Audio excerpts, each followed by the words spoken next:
Hey everyone, welcome to the on-chain newsletter for the May the 2nd. So we're actually going to go through a few things today, and we're going to stray from Bitcoin actually. So we're going to start with our standard BTC analysis, but we might just fly through this because we've gone over a number of these topics many times. There's nothing overly changing at the moment, but what I actually want to do is dive in and have a look at a little bit of Ethereum. So I've pulled up a number of Ethereum metrics. I've gone through some of these Glassnode charts, and then we'll also look at a handful of these DeFi tokens just to understand what's going on. Because as I mentioned in my newsletter the other day, there is a fairly good chance that we're going to see a secular rotation from Bitcoin, where it's going to essentially underperform for a period of time. Or, again, this is all speculation, but this seems to be what the market is pointing towards, a period of lower BTC dominance, probably moving into that last, serious move where we get some pretty silly alt season action going on. So this seems to be where the market's pointing, and it makes sense to let's just build a bit of a foundation. We can always use this as almost like a building block, and we can look back and see how this performs. And again, just as we go through this, just bear in mind that Ethereum is not my speciality, although I'll certainly be spending more time looking at it, because I think this is a skill that we can all build up and really use to our advantage. So let's start with the Bitcoin side of things. Let's get a bit of a groundwork there, and then we'll jump into Ethereum and a bit of DeFi stuff. So we've mentioned a few times that BTC is really grinding up through this URPD, or the realized price distribution. Overall, I mean, let's look at this chart as it is. We've essentially put the majority of the volume behind us. So we're now well and truly in support zone. So this is a very, very positive thing. We've also climbed back into the $1 trillion range. We're up here at 57,000, I think, last time I looked. So, ultimately, this is a pretty positive note. We really are getting up into, this is starting to get into the decline, right? There is less volume ahead of us, and there is much more volume behind us. So this is a really, really robust thing. And considering we dipped down to this 47,000 level, talk about some strength. This is a climb, right? We've pulled our way all the way back from 47,000. Pretty hard to be bearish in a secular sense after seeing this ride up this hard, right? It is a very, very positive sign. Now, our transfer volume has dropped off, but overall, this is nothing, again, we're still trading higher than where we were previously. It does make sense during consolidations, you get a reduction in volume, and this includes on-chain, so that's not really anything to be too surprised about. Across our time-based metrics, slightly longer pickup. Right, so we're getting a few of these older hands spending, but again, we're still below where we were trading for the last number of months. I do suspect if we get a rally up from here and we start getting into the 80,000 type realms, maybe we're going to start getting some of these time-based metrics kicking up. But overall, we're still, let's just say we're within the range. There's nothing really breaking trend here. A little bit of spending, but nothing to really write home about.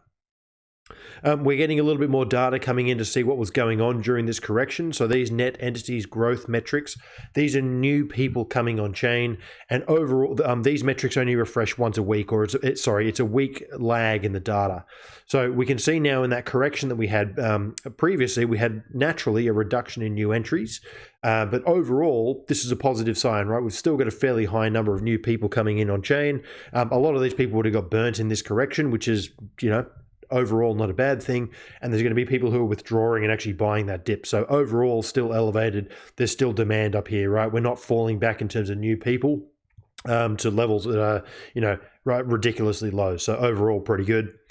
On our overall market, ASOPA, we got our bounce and then a rally back up. So there's a little bit of profit taking going on this rally higher. These are probably people who are questioning whether this rally is going to keep going, but also some of this will be people who are unloading into exchanges to start looking at, cashing in on some of the alt season that could be coming up. So that's another thing to bear in mind.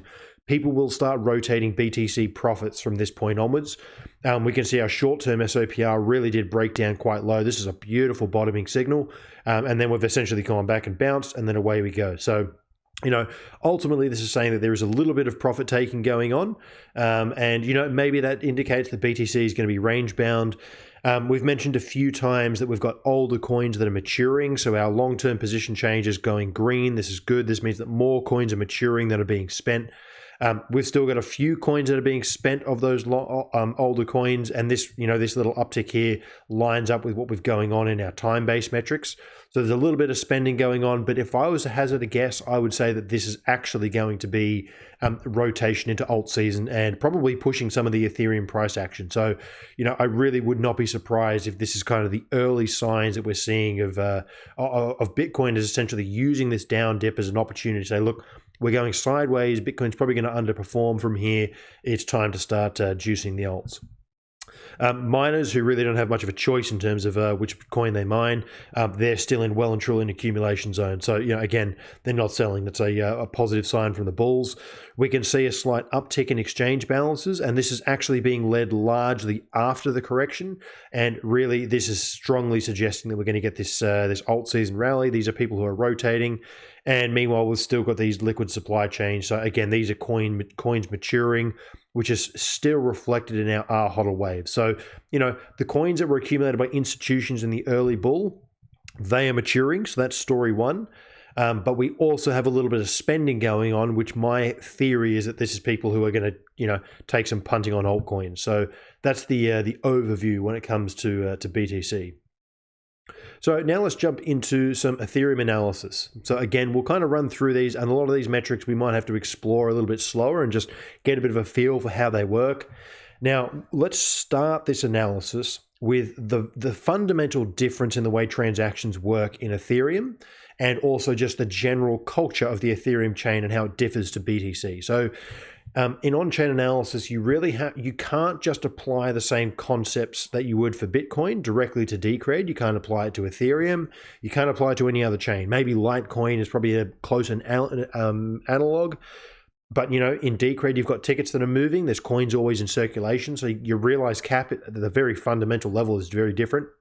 In Ethereum, it's an account-based chain. So overall, the UTXO model doesn't apply. There's a lot of metrics that we actually have to reconstruct or reconsider how they're built. And the other thing about Ethereum is that it's much more of a live economy. Bitcoin is a buy, store, sell, right?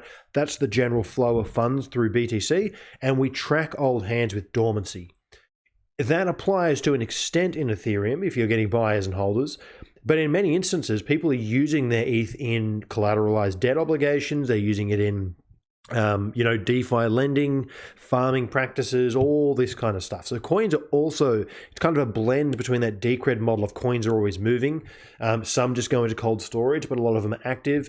But you've also got this extra layer of smart contracts and the amount of flow that's going in and out of them. So it's a very, very different beast. But it's that's just kind of the fundamental difference here, is that we're not necessarily looking at coins that are, let's say, stagnant or stationary, being held as an SOV. We're really looking at this as a much bigger scale of an economy. So there's a lot more that has to go into this analysis, and we have to almost look at these things with that in mind. So let's start with the most simplified or fundamental basis here, and that's addresses, right? How much activity is just going on in terms of address counts? So you can see that, almost the entire year. So I've got all of these set to 2 years. So over the last, year and a bit, since January 2020, we've essentially had a fairly strong uptrend in active addresses. So this is more or less an unbroken uptrend. We've got the same for receiving and sending addresses. Now, the way I look at this, if you're receiving coins, it's probably a more bullish signal. So I've got these receiving in green. If you're sending coins, potentially, you're actually offloading or sending them to exchange balances. But again, we need to compare that. You may be sending those ETH into a smart contract. So this is the thing. When you send coins, you may well be sending them from your wallet into a smart contract. It's counted as a send, but you may still be holding that value. So we have to really consider these metrics in a very, very holistic story. So overall, I think what's important is the very distinct uptrend in both of these. Recently, with a bit of a downtick in receiving addresses and a significant uptick in sending addresses. So very possible that these are people who've actually received their coins, right? They've withdrawn from an exchange, and now they're depositing them into smart contracts or some combination of the two. But overall, I think the message to take home here is we have a fair bit of activity going on, and that's a good sign. Now, in our HODL waves, this is a hodling metric. This is a cold storage type metric. We would expect there to be a fairly substantial volume that's young. So let's just go here and go 3 to 6 months. we're sitting somewhere around, I'm going to say about 40%, somewhere in that range is younger than 6 months old. And that means that 55% or thereabouts are older than that, or 60%. So that's these cooler colors. We're talking about 60 odd percent. Again, some of these will be lost. Some of them will be in, long-term storage, all that kind of thing. But what I did notice here, see this fairly substantial step. So we've got the first step and then the second step. Now this is mapping, this red color is 1 week to 1 month. And the first orange color is 1 month to 3 month. So what we can actually see here is the thickness of the orange band, this 1 to 3 month band, basically expands and consumes some of the 1 week to 1 month band. So that's what's going on in this particular notch here. What that actually means is that a fairly substantial sum, and when we're talking about here, let me just map this out. This is about 14%, and then it drops to 6%. So we're talking about something on the order of about 8%, 8% of the total supply, right? Of the total ETH supply has just transitioned from 1 month old or younger than 1 month to over 1 month. That is hodling behavior. Now, to be honest, if any of you listen to that Up Only podcast, very good probability that that's actually 3 Arrows Capital or maybe some collection of similar. They mentioned they're one of the biggest ETH holders in the world. 14% sounds like a pretty big holding to me. Right, this could be a single actor, but overall, coins have just transitioned from a 1 month to from a over the 1 month boundary of being dormant. And overall, you can actually see that this gradual orange funnel is expanding and increasing. So we actually can see this in our hodl waves of BTC as well. So these are coins that have been accumulated in the last 6 months. They are expanding in supply. That's a pretty good sign, right? They're taking up a larger and larger portion of the overall supply. And we can actually see that they're getting older over time. It's not being dominated by these very young coins. They're actually reducing over time. And we're getting an increasing in this 1 to 3, 3 to 6 month bands. Now, in terms of our address supply distribution, this is actually better. Let's jump into this on the full scale chart and have a look at this. So this is looking at, it's kind of like the hodl waves. Instead of using age to break them up though, we're using what the actual coin supply looks like. Or basically how big the wallets are. So the very, very big heavy wallets are down the bottom here, 100,000. These are the exchanges and the like. You can see here that our 10K to 100K, notice how this is actually funneling out. So our 10K to 100K wallets are increasing. Some of these will be exchange balances, but a large portion of these will actually be, these are essentially whales, more or less. Our 1K to 10K is somewhat squeezing in. So, some of these 1K to 10Ks may be offloading. Maybe they're actually consolidating in these 10 to 100s. But overall, we've got a fairly flat, overall, whale supply is fairly flat, right? If you could net out all of these different bands, they're fairly similar. Now, what I find pretty interesting, you can see this light yellow up here. So this is our 100 to 1K and 100 to 1K is kind of that, so 1,000 ETH. These are large scale accumulators, right? People who are accumulating a large portion. Now, since March 20th, these have actually expanded. So we've got a larger portion of these younger coins, and you can actually see up here this light green zone. This is this 1 to 10, right? These are, call them serious retail. They're actually gaining a larger portion of the pie, right? So this is growing. This is and particularly you can actually see that there's an acceleration. Let's turn off all of our old wallets. Not old wallets, large wallets. These are up to 10 ETH, wallets holding up to 10. And you can see that in particular, pretty much since the all-time high, $600, since $650, away we go, right? Seriously going vertical. And let's actually zoom into 1 year so we can see the last 1 year of data. You can see we've got a fairly significant uptrend, and really it's continuing unabated, right? We are getting this accumulation. We're getting accumulation across all of these size wallets. If we add our 10 to 100s, so you can see our 10 to 100s is actually fairly horizontal. Overall, not doing a great deal. Our 100 to 1,000, let's actually turn off our 10 to 100. So you can see that our 100 to 1,000 wallets are actually in a decline, right? So they're actually offloading some of their coins. And then some of these 1K to 10Ks are also starting to offload slightly. So, there is a bit of a wealth transfer. It's not something that's unexpected, right? You are going to get an offload from these whales, but this is telling me that we have accumulation going on across really the marginal buyer and seller. Now, again, there's probably a risk in there that maybe some of these these larger wallets are actually offloading, and I think I have some charts here. Here we are. So we've got our non-zero balance is ticking up. We've got our addresses with 1 is ticking up, and our addresses greater than 100 is ticking down, right? So these are whales who are offloading onto younger, newer, smaller retail holders. Now that's one thing to be aware of. This is probably the chart to be aware of in terms of risk. We're talking about there's been an offload, a very distinct wealth transfer event of these, these wallets with greater than 100. Let's actually look at our full history. So as price has gone higher, they've essentially liquidated their holdings. And you can see that this is more or less a now well and truly confirmed downtrend, right? And we actually haven't seen this in all of ETH's history, right? There's been a massive accumulation here after the March 20th event. Those wallets are now starting to liquidate, and you can actually see there's a fairly substantial drop here.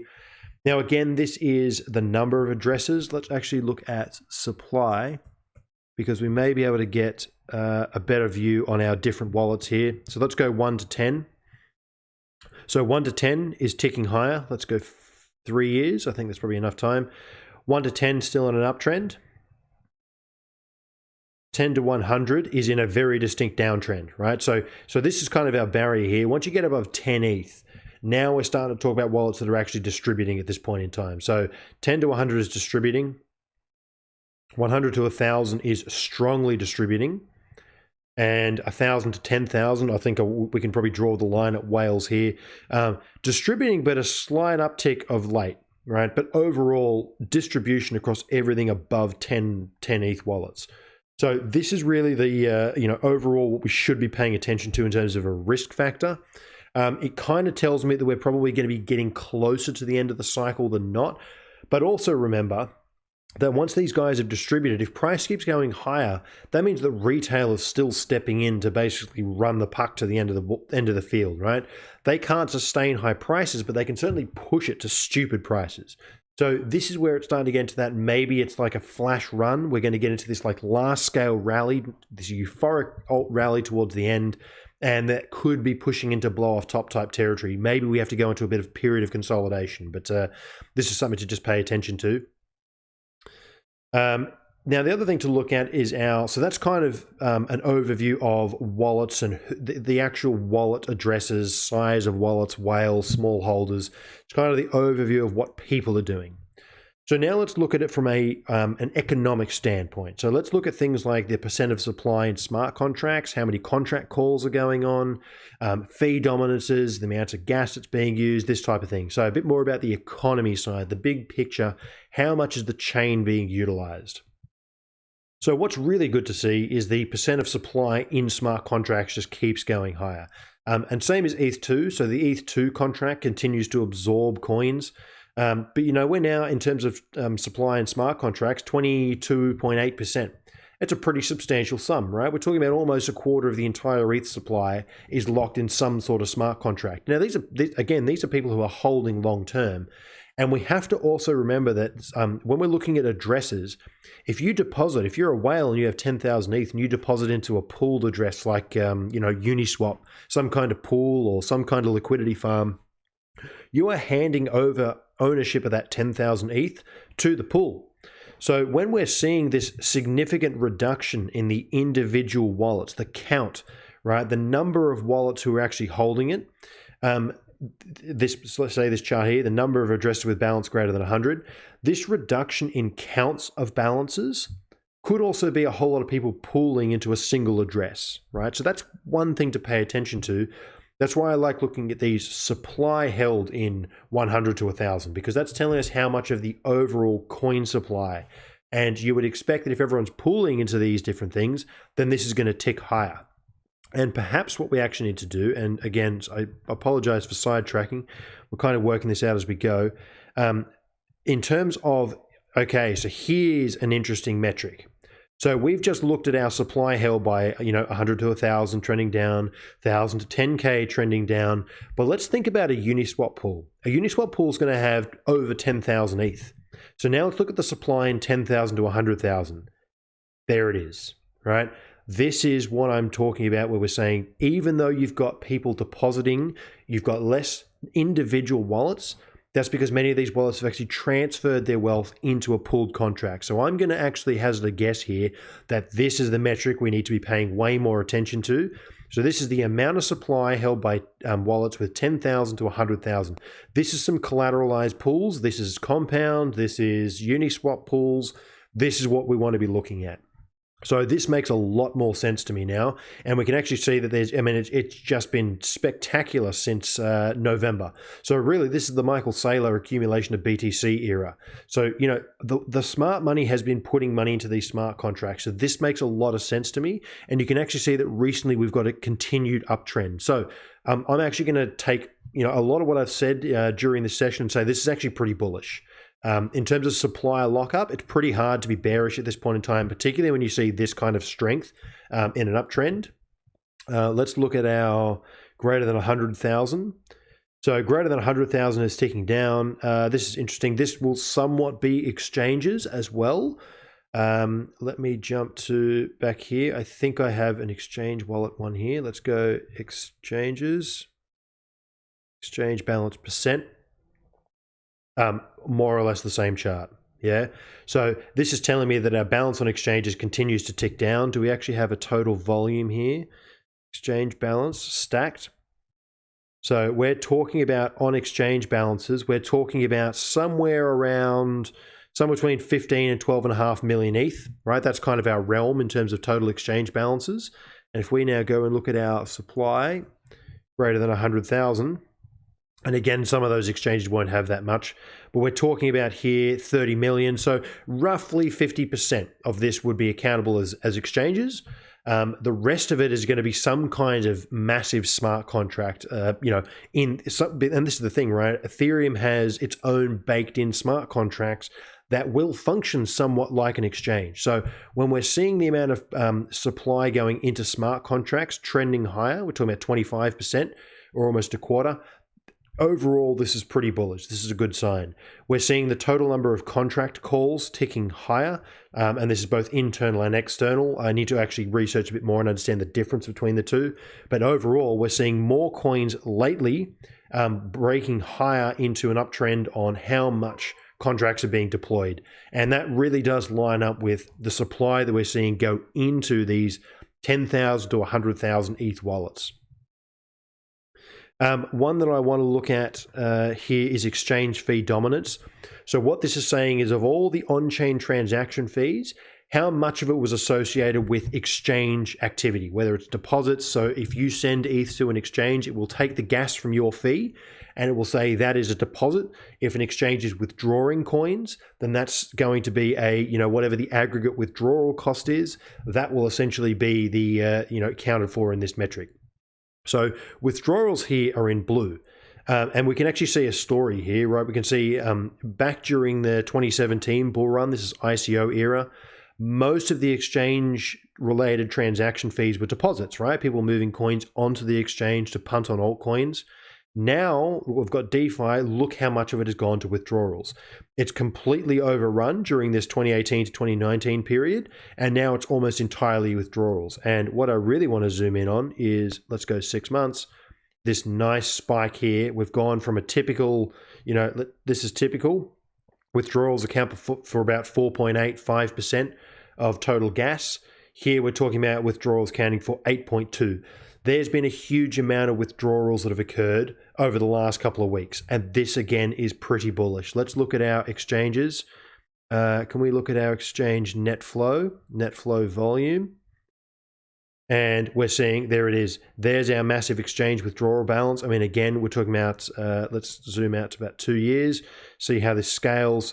I mean, that's a non-trivial spike, right? We're talking about 1, 2, 3, 4, 5 events, excluding these two massive spikes. So 5 to 6, 7 events that are on this same scale. So there's been a huge amount of withdrawal that's occurred in the last couple of weeks.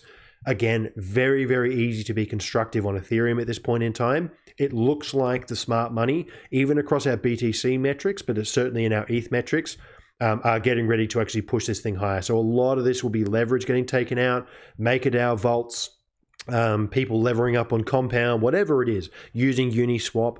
There's a whole lot going on here that's fairly positive. We can also see that our total gas use, so there's going to be an interrelation here. The miners increased the gas limit. So you can actually see here how it goes stair-stepping.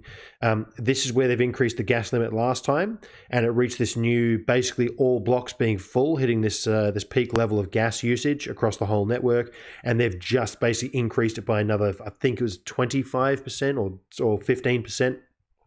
So they've increased the amount of gas usage again. So the transaction fees have come down. Everyone's taking that opportunity to basically start using all of their smart contracts. So again, this is showing that when the gas comes down, the price comes down, people want to use the chain. Pretty bullish, right? Overall, very easy to be constructive here. If we look at our number of transactions, so this is like a transaction rate, transactions per second. Naturally, gas goes up, you get an increase in this. Same across our number of transactions. So this is transfers and transactions, which are kind of two different metrics, two different pools. One is going to be transferring value from one wallet to another. Transactions is anything, could include a smart contract call, all that kind of stuff. NVT is essentially breaking down. So breaking down on the NVT is a positive sign. It's an indication of momentum and usage and transaction volume. You can see our transaction volume in USD is continuing to break higher, and it's actually been peaking since $1,700. So since ETH was 1,700, we're now at 2,900 at the time of recording. So this is a fairly strong and powerful uptrend on this front. The realized price. So the realized price is an interesting one for ETH. So it's down here at $927.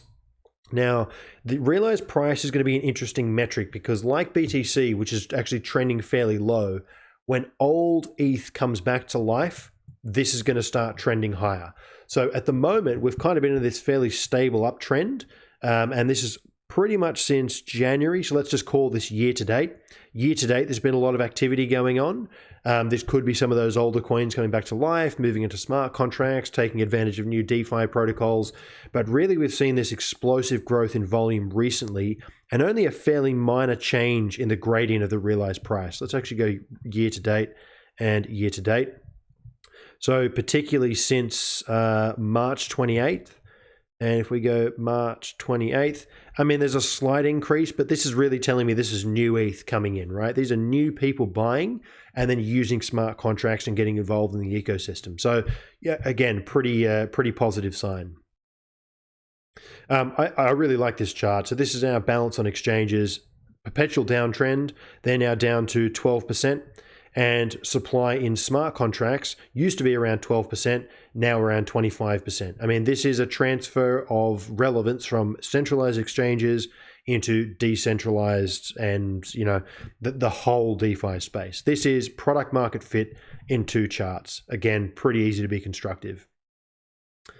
We did look at our net transfer volume from exchanges. And again, even if you just look at this on net, the amount of red that we're seeing versus the amount of green, pretty positive sign. I found this to be quite interesting. So our futures open interest is pretty much at an all-time high. So there is a potential risk for a leverage flush, 8.8 billion. So we're at an all-time high in open interest. But our funding rate, I mean, this is pretty incredible actually. Our funding rate is basically nothing. Our mean is actually negative. So overall, there's a bearish bias in all of this. So, people could very well be shorting. Who knows? Maybe this open interest actually can get squeezed to the upside. I wonder if we jump in here. Let's go liquidations.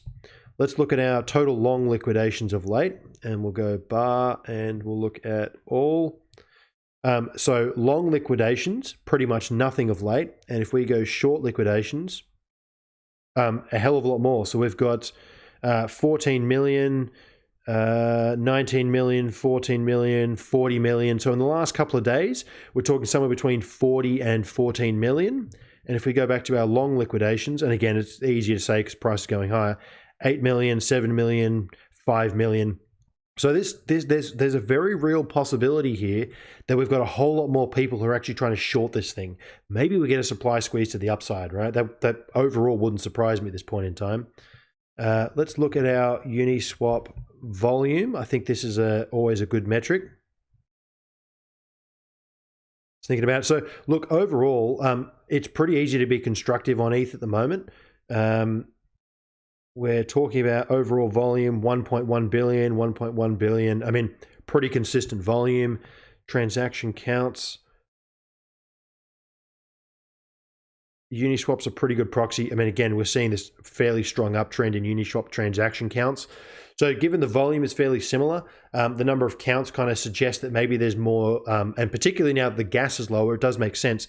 Smaller transactions, so you're getting the same volume, but you're getting more transactions to make that up. That means that the overall aggregate value of each transaction is reduced, which makes sense. And again, it indicates demand to use the tool. So, really, it's pretty hard to fault this. Overall, the balance on exchanges, this looks pretty good. Balance in smart contracts, this is product market fit. And, if you listen to those Up Only, I think it was Up Only and Uncommon Core podcasts that I mentioned in the previous session, again, very, very easy to be constructive, but also being aware that some of those guys are traders. They are traders. They will liquidate their positions to take money out of the market. This is what's going to happen. But what I think the data is telling us here is that that's not going to happen just yet.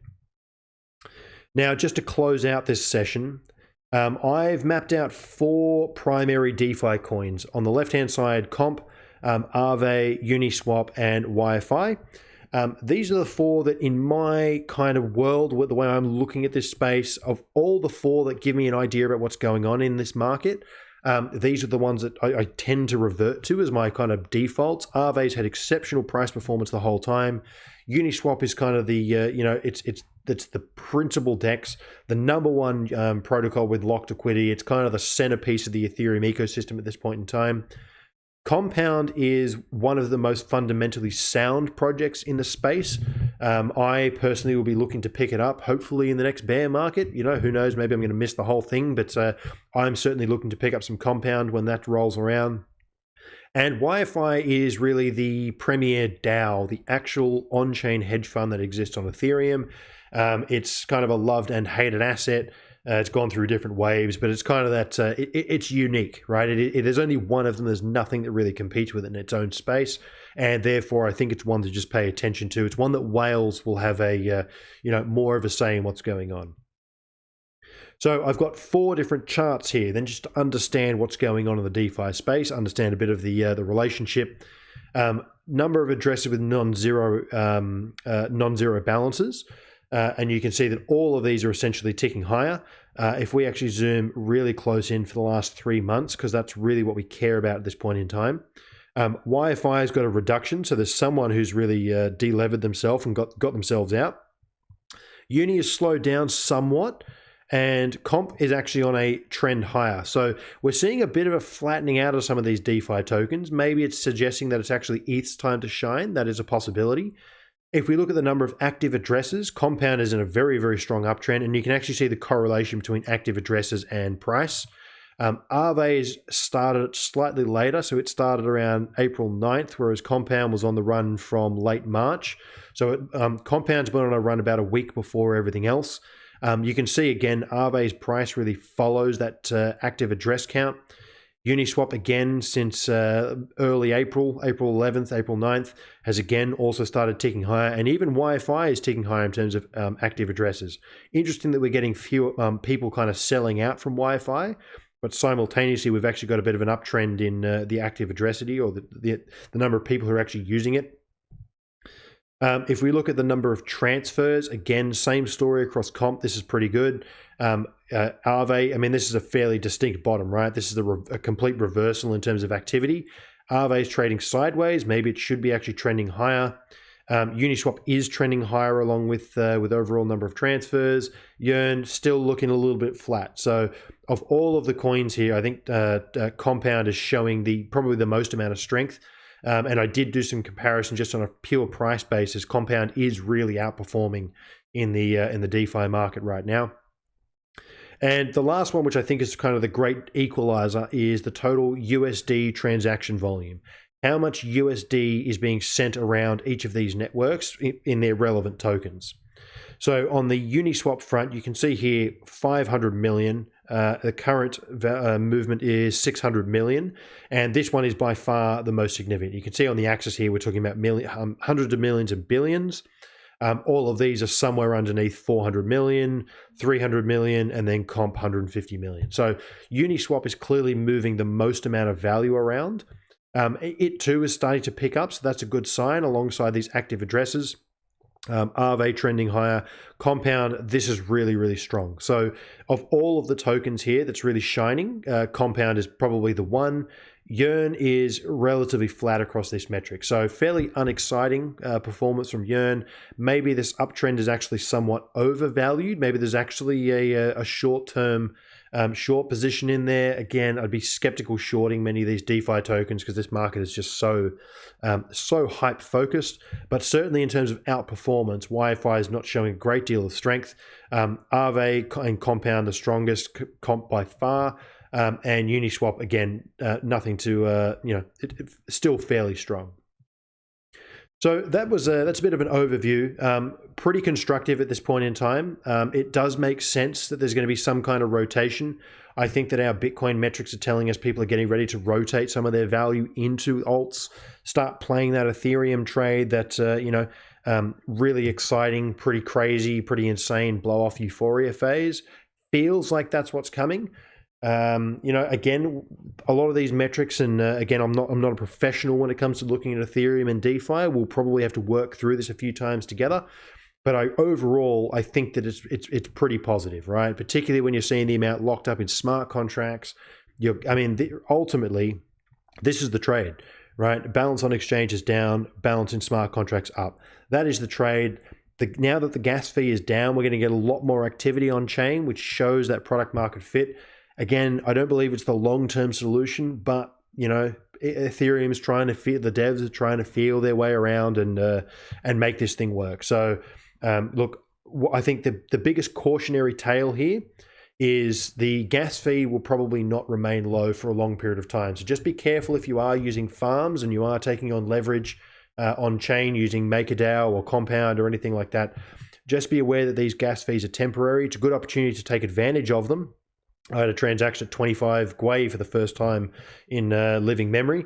Take advantage of it, but also be aware that your positions may be extremely expensive to unwind when you actually need to, because I don't think these cheap gas prices will stick around. So thanks for tuning in. Do let me know if there's any comments, if you have any thoughts, if there's any charts that you want me to explore in more detail. If you have any contrary thoughts, or you've got different ideas about the interpretation of these metrics, I'm certainly happy to hear it, because there's a lot of, Ethereum is just a different beast when it comes to understanding how it works. It's just not quite as clear cut. There's a lot more moving pieces. And, an address could be highly active, but it's also a smart contract. So, we have to take all of these things into account. But otherwise, enjoy the rest of your weekend, and I will catch you in the chat rooms. Cheers.